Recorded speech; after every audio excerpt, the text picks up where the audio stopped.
malapit na tayo sa bilihan ng chocolate na mura. Dati ang bili ko 7 HKD. Oh, bibili tayo ng dark chocolate. Ito yung price ng mga Pringles. Meron din dito mga fish skin crisp. Hello guys! I'm back again with another video. And guys, for this video is kasi today is my last night dito sa Hong Kong. And ngayon, isi-share ko sa inyo kung saan murang bumili ng pasalubong dito like chocolates and other goodies. And guys, ngayon nandito ako ngayon sa Wan Chai area. Wan Chai Station sa Blue Line ito. At ngayon, ituturo ko sa inyo ang the best place talaga na binibili ng mga OFW ng chocolates ng pang-uwi nila sa Pilipinas kasi sobrang mura ng prices. Ayan, tignan nyo guys, madadaanan yung Jollibee. Ayan na. Sarado na yung Jollibee dito. Kasi it's already 9:05 PM kaya nagsasara na lahat ng mga ibang shop. Ayan guys, malapit na tayo sa bilihan ng chocolate na mura. And guys, if ever na pupunta kayo dito sa Hong Kong, actually madaming branch to. I-search nyo lang yung Best Mart 360 degrees. And ayan, let's go in and buy some chocolates. Ayan guys, umikot na tayo. Hanapin natin kasi ang hinahanap ko ay dark chocolate kasi yun ang biling ng aking lola na dark chocolate daw na Toblerone. So let's find it here. So ayan, dito sa Best Mart, meron din tinda dito ng mga kape, ganyan if ever na gusto niyo ng coffee. Mga frozen goods kaya lang, di naman na yun advisable iuwi sa Pilipinas. So ayan yung prices guys. Post nyo na lang. Ayun na, yung Starbucks sa Pike Place Roast. Yung may basa dyan. 65 HKD lang yun. Tapos may mga nakasalo, yung dilaw. Ayan guys. Hinihinga lang ako kasi nagmamadali ako. Baka kasi mapagsaraduhan tayo eh. Ayan. Naghahanap ako ng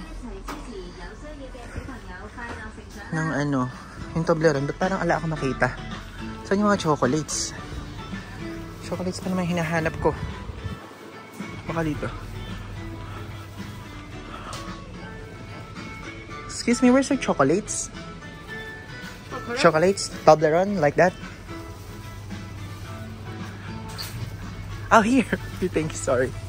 Yan, guys. Oh. 10. Dati ang bili ko 7 HKD. 10 na ngayon, guys. Pero okay lang. So, parang pumapatak yan ng ano, ng parang 70 pesos isa. O, diba? Mura na rin yun, ha? O, bibili tayo ng dark chocolate. Puro dark chocolate kasi ang ating pakay dito. Ayan. Meron ding mga Nutella Be Ready. Mga pistachio na Meiji, ganyan. Ayan.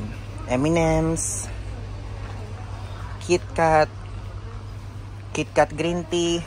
Kaya lang, di na muna ako bibili niyan. Gusto ko, pag bibili ko ng KitKat Green Tea, ay nandun na ako sa Japan. Okay. I-hoard natin tong dark chocolate. Kasi yan ang gusto ng aking lola at ang aking mother.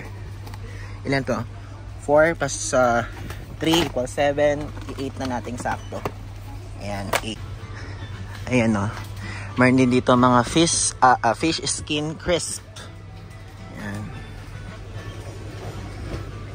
Tingin tayo na mga kakaibang ano to? Pork jerky. Di ba yan yung uso sa Macau? Doon tayo mag-check ng pork jerky. Ay, pork floss oh. Yan yung ano, di ba? Mga nasa bread talk. Wala na ba tayong bibilin? Yun lang. Kasi guys, yun lang talaga ang hinabol ko dito eh. Chocolate. And dito, mga Pringles. Pringles lang naman dito. Bibili ba tayo ng Pringles? Let's see. Ito yung price ng mga Pringles. Tignan nyo, may 8.9 na HKD oh, pang pasalubong. Tapos 18. Pagka Pringles ang bibili nyo, 18 HKD. Mura na rin yan ha. Tapos ito oh. Mga something pang ramen.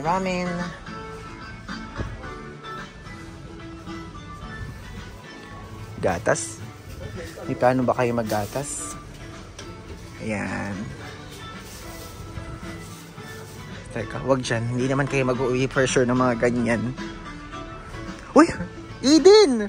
Wow, this is a Philippine product guys. 19.9 HKD dito yung Eden. Ayan, mga pasta.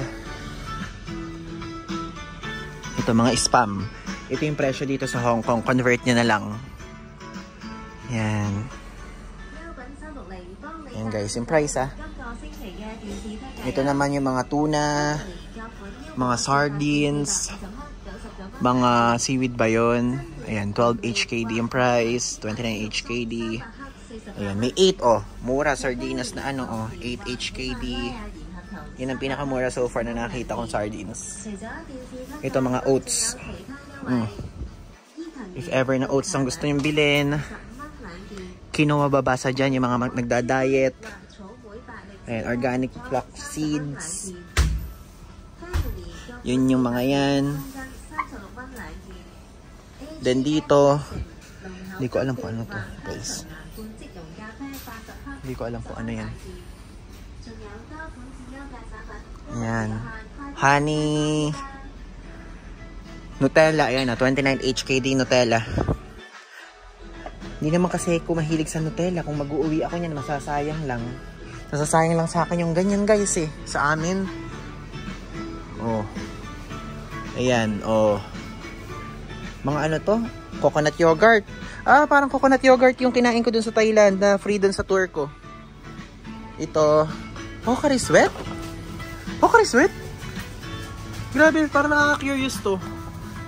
Pocari Sweat na what? Ano to? Powder? Powder? 49.9 HKD. Mahilig ako guys sa Pocari Sweat eh. Kasi ito yung iniinom ko kapag tingin ko eh naglilibot ako tapos sobrang mapawis. Pocari Sweat yung ano ko para yung ions na, ayan o, ion pala, supply drink. Ayan, sige bili ko nyan. Para meron namang laman ng bag ko. Wala na ako nabili. Ito. Yan lang. Ano pa ba?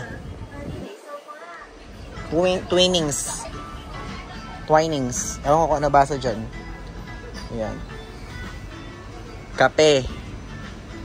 Kapeng decaf.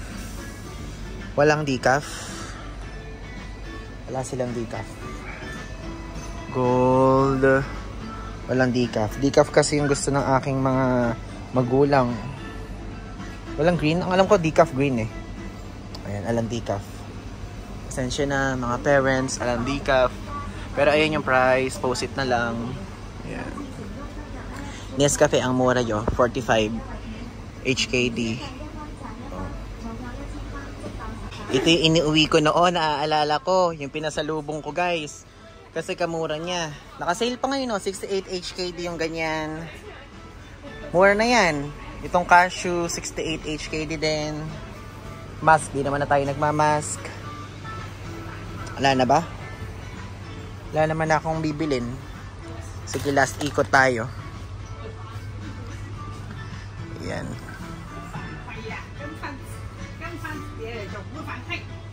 Post nyo na lang para makita nyo yung price. Ayan. Ito, mga pang pasalubong lang siguro to kasi 22 HKD lang siya. Ayan. Oh, kung may mahilig sa inyo ng mga dried cranberries, blueberries, dried mango, ayun o. Sa Cebu yan, 29.9 HKD. Ito, napakadami itong cashews. Tapos pistachio. Tapos almonds. Ayun o, 45 HKD, 68 HKD, 59 HKD. Ayan. Ay, wasabi cashews? Kaya lang ayoko, baka hindi ko type. Yan. Ayan, if ever na gusto niya nito. Ayan. Uy, shiitake mushroom ba yun? Hindi ko alam. Ito? Shiitake mushroom ba yun? Ah, hindi. Azenda, yan, premium dried mushrooms. Ah, ito yung lagi namin binibili. Pero, muscato na, ano yun? Yellow ba yun? O pink? Nakalimutan ko na kung ano yung meron kami sa bahay. The seaweeds. Ayan. Sana tumatanggap sila ng card. Dati kasi nag-cash ako eh. Wala na akong cash ngayon guys. Hindi na kasi ako mag-withdraw. Yung natitira kong Hong Kong dollar, gagamitin ko na lang sa Macau. Ayan guys, yung total ng bill ko, 122.90 cents. Yan o. Okay, kinard ko siya guys. So yun guys, quick shopping lang ng pasalubong bago ako umalis dito sa Hong Kong. Kaya if ever na gusto nyo bumili, dito kayo magpunta sa Best Mart 360. I-search nyo lang sa Google, Best Mart 360. Napakadaming branches nito. Kasi dito meron akong pupuntahan sa Wan Chai, kaya dito na ako pumunta. And ito yung pinuntahan ko nung second na punta ko dito sa Hong Kong. Dito ako nagpunta sa Wan Chai branch, which is this one as far as I remember.